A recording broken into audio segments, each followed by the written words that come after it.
지금부터 바른미래당 손학규 당대표님의 취임 100일을 맞아서 기자회견이 있겠습니다.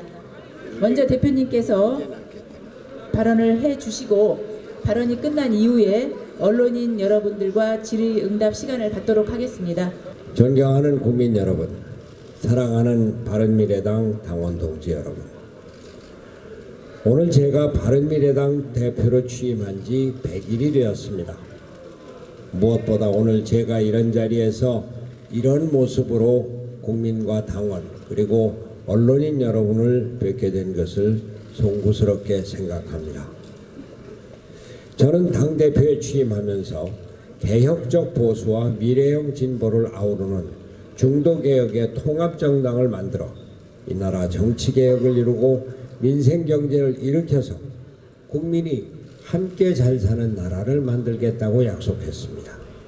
민주주의, 평화주의, 시장주의를 그 기틀로 하겠다고 공언했습니다.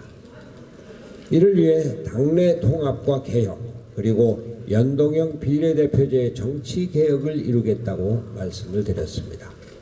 제왕적 대통령제와 승자독식의 거대 양당제의 두 괴물을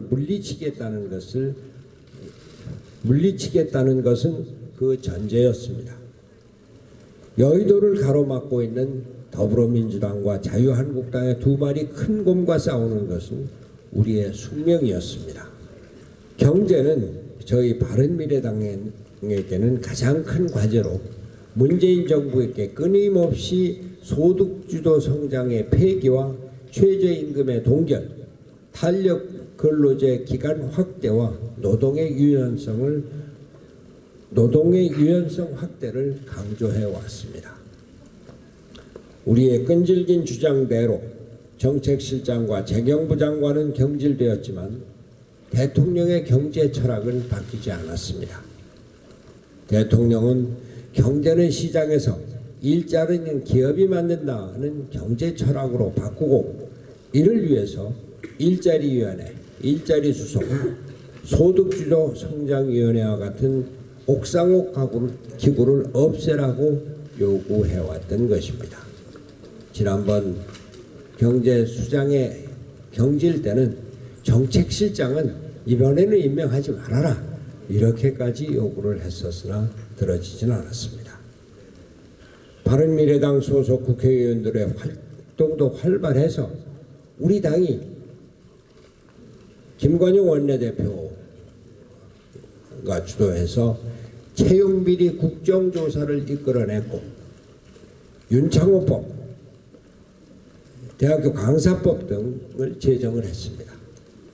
예결위에서 1, 2, 3등을 우리 당 소속 의원들이 다 차지했고 국정감사에서는 13개 상임위원회 중에서 8명의 의원들이 우리 당 소속 8명의 의원들이 1등을 차지했습니다. 숫자는 적지만 능력과 열정으로 국회를 주도하고 있는 것입니다. 저는 우리 당 소속 국회의원들에 대해서 무한한 자부심을 느낍니다. 그러나 우리 당은 아직도 불안합니다. 지지율 정체와 정체성 갈등으로 여전히 많은 당원들이 불안해 있으며 주변에 끊임없는 유혹으로 고심하고 있는 분들도 있습니다. 그러나 당원 동지 여러분, 우리는 고난의 행군을 하고 있습니다. 우리는 먹을 것이 없습니다. 우리는 아직 지지율 제고에 연연할 때가 아닙니다. 우리 자신을 더욱 다지고 내부적인 개혁을 통해 국민이 우리에게 눈을 돌리게 해야 합니다. 중도개혁의 어려운 길을 우리가 개척하고 민생경제의 새로운 길을 우리가 찾아야 합니다. 2년 전 우리 국민은 매서운 추위 속에서도 촛불을 들고 이게 나라냐 하고 외쳤습니다. 대통령은 탄핵되었고 정권은 바뀌었습니다. 그러나 그것뿐이었습니다. 제왕적 대통령제는 더욱 강화되었고 국회는 여전히 무력했습니다. 두 마리의 괴물이 아직도 우리나라를 지배하고 있는 것입니다. 촛불의 힘으로 정권을 잡은 더불어민주당은 촛불혁명으로 심판을 받은 자유민주당과 손잡고 짬짬이 예산을 통과시키면서 선거제도 개혁을 거부했습니다. 두 마리의 큰 곰이 여의도를 가로막고 있는 것입니다. 바로잡아야 할 것은 첫째, 제왕적 대통령제의 폐단입니다. 제왕적 대통령제 하에서 대통령의 잘못된 판단과 무능은 만회할 수 없는 결과를 초래합니다. 문재인 대통령은 국회 무시의 독단적 국정 운영에만 몰입하고 있습니다. 지금껏 국회 인사청문회를 통과하지 못한 장관 후보자를 모두 장관으로 기용했습니다. 대통령과 청와대 참모가 국정의 모든 것을 시시콜콜 참여하며 운영하고 있습니다.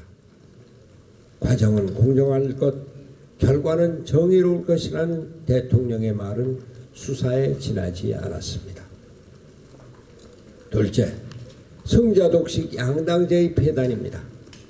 이기면 100% 다 갖는 게임이고 도박과 같습니다. 더불어민주당은 이미 제왕처럼 군림하고 있습니다. 국민의 심판을 받았던 정당은 자유한국당으로 간판만 바꿔달고 선거제도까지 자기 입맛에 맞게 요리합니다. 거대 양당제의 방패 아래 죽은 정당이 비호를 받고 이익을 누릴 뿐만 아니라 국가 중대사의 영향력을 행사하려는 것은 있을 수 없는 일입니다. 이것이 양당제의 큰 맹점입니다. 거대 양당이 선거제도를 거부하며 예산을 짬짬이로 통과시킨 것이 그 대표적인 사례입니다. 연동형 비례대표제는 민심 그대로 정당 투표율에 따라 국회의석을 배분하는 제도입니다. 사표를 줄이는 제도입니다. 약자의 이익을 보호하고 대변해서 다양한 국민의 의사가 국회의석으로 대표되고 여러 정당 간의 합의를 통해 정치가 이루어지는 합의제 민주주의를 이루기 위한 초석입니다. 저는 이 자리에서 정치개혁이 우리 바른미래당의 최대의 과제이며 이를 위해 저를 바칠 것을 약속합니다. 연동형 비례대표제는 그 첫걸음입니다. 국민의 뜻에 따라 의석을 배분해서 국회의 권능을 강화하고 이에 따라 합의제 민주제를 이룩하는 것은 제왕적 대통령의 폐습을 제거하고 거대 양당의 횡포를 막아 진정한 민주주의를 이룩하는 것입니다. 이것이야말로 촛불혁명을 완수하는 진정한 민주주의, 의회 민주주의를 확립하는 길입니다. 이제 저는 바른미래당이 우리나라 경제를 일으켜서 국민들에게 진정한 저녁이 있는 삶을 제공하고 한반도 평화를 이룩하여 국민들이 편안한 삶을 즐길 수 있도록 정치개혁을 이루고 연동형 비례대표제를 쟁취하여 의회 민주주의를 확립하고 진정한 민주주의를 이룰 것을 약속합니다. 당원 동지 여러분과 국민 여러분의 적극적인 협조를 부탁드립니다. 감사합니다.